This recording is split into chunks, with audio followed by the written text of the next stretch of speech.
Good day! We have got to the final video of this series. Now, it is time to talk about the Commonwealth period in literature.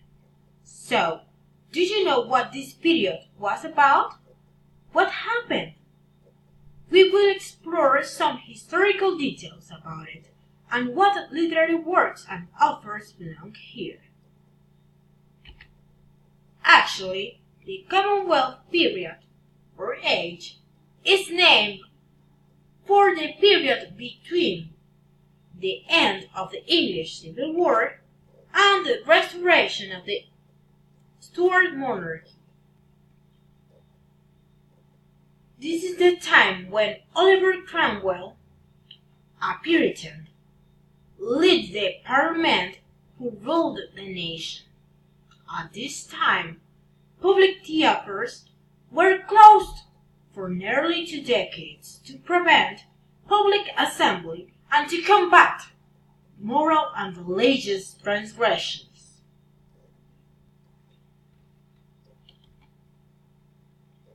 John Milton and Thomas Hobbes' political writings appeared, and while drama suffered, prose writers such as Thomas Fuller, Abraham Cowley, and Andrew Marvell published prolifically.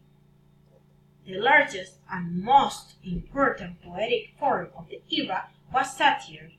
In general, publication of satire was done anonymously, as there were great dangers in being associated with a satire. The most relevant author in this period is John Milton.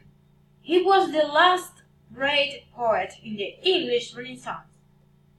He published a number of works before 1660, including Alalegro. However, his major epic works, including Paradise Lost, were published in the Restoration period. In the developing conflict between the Anglican monarchy and the Puritan Parliament, Milton's sympathies are on the side of the Parliament. He sees in them the best hope for his own central concern, liberty for the individual citizens.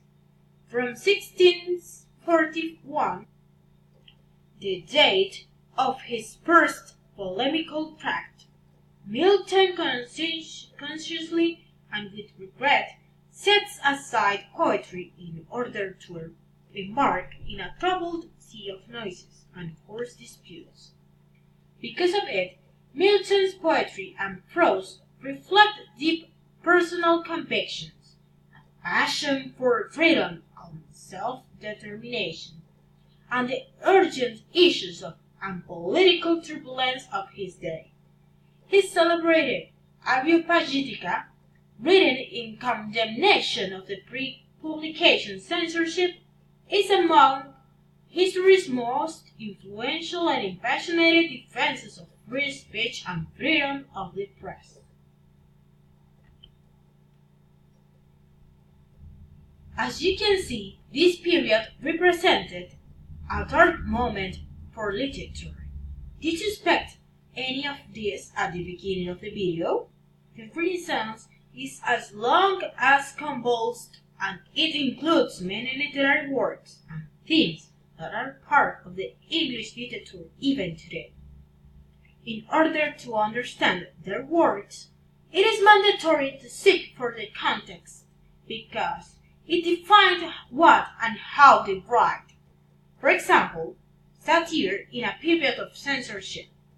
As well, this period had influenced literature forever, with impressive minds such as Shakespeare. So, were any of your assumptions correct? What of these authors have you read about? Which works have you read? What do you think about the Renaissance and its literature? Leave a comment with your answers. In order to digest all this information, I suggest you to watch the video a couple of times and write down the most important aspects for you. Try to discuss with your classmates about it. If you have any doubt or you want more information about this period, you can send me an email. I shall see you anon.